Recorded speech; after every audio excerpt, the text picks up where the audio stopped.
Hello বন্ধুরা, তা তোমাদের তো আগের ভিডিওতে বললাম যে এই পুজোটা কিন্তু আমার স্বপ্নে পাওয়া পুজো। তা হ্যাঁ বন্ধুরা, তোমাদেরকে আমি বলবো যে কি হয়েছিল।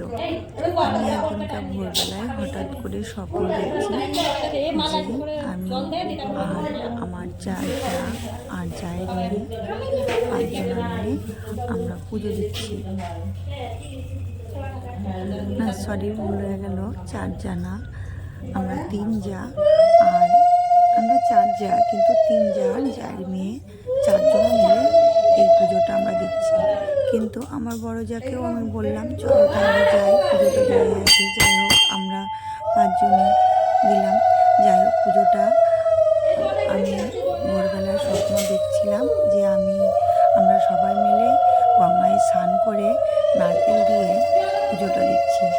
তার জন্য আমরা হঠাৎ করে স্বপ্নটা দেখেছি 4-5 দিন কি 10 দিন আগে। তা আমি কাউকে বলিনি, স্বপ্নটা দেখে থমকে গেছিলাম, যে চিন্তা করছিলাম যে কী হয় না হয়। তা ফট করে বলেই ফেললাম যাদেরকে, যেরকম আমি স্বপ্ন দেখেছি, তা তোমরা কি পুজো দেবে? বললাম হ্যাঁ, কেন দেবো না, পুজো তো অবশ্যই দেবো। আমার সব যাই রাজি হয়ে গেল, জায়ের মেয়েটাও রাজি হয়ে গেল। দিয়ে আমরা কালকে বললাম যেরকম আমি স্বপ্ন দেখেছি পুজোটা দেবো। আজকে আমরা পুজোটা, ভালো দিন আছে তার জন্য আমরা পুজোটা আজকেই দিতে চলে গেলাম। গঙ্গায় স্নান করলাম, করে জল নিলাম। আর মেন উদ্দেশ্য ছিল পুজোটার মেন উদ্দেশ্য ছিল যে নারকেল দিয়ে পুজো দেবো। স্বপ্নতে দেখেছি আমি নারকেল দিয়ে পুজো দিচ্ছি। তা নারকেল দিয়ে তো শুধু পুজো দেওয়া যায় না, যে যেমন পেরেছে সে তেমন নিয়েছে। আমি 5 ফল নিয়েছি, আমার যারাও 5 ফল নিয়েছে, যে যেমন পেরেছে সে তেমন নিয়েছে। ধূপকাঠি, বাতাসা, মিষ্টি, সব কিছুই, দুধ, সব কিছুই ঠাকুরের মনের ইচ্ছা মতো সব কিছুই নিয়ে পুজোটা হলো। তা গঙ্গায় স্নান করে জল নিয়ে গিয়ে তোমরা তো দেখিয়েছি, আমাদের বাটাতে দেখেছো যে প্রত্যেকের বাটাতে একটা করে নারকেল ছিল। তা নারকেল পুজোটা দিলাম পুজো, ফল, বেলপাতা, তারপরে ফল সব কিছু দিয়ে পুজোটা দিই। আর নারকেলটা দেখেছো তোমরা, জানি না কীভাবে দেখেছো, নারকেলটা আমরা খুব সুন্দর করে ভেঙেছি।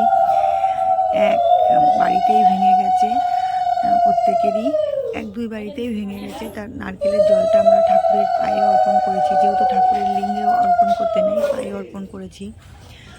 আর একটু করে নারকেল ঠাকুরকে অর্পণ করে দিয়েছি, যে ঠাকুর সেবা করবে। তারপরে পুজোটা হয়ে গেল, সন্দেশ খাইয়ে সেবা দিলাম, সন্দেশটা দিয়ে তারপরে এবার দেখো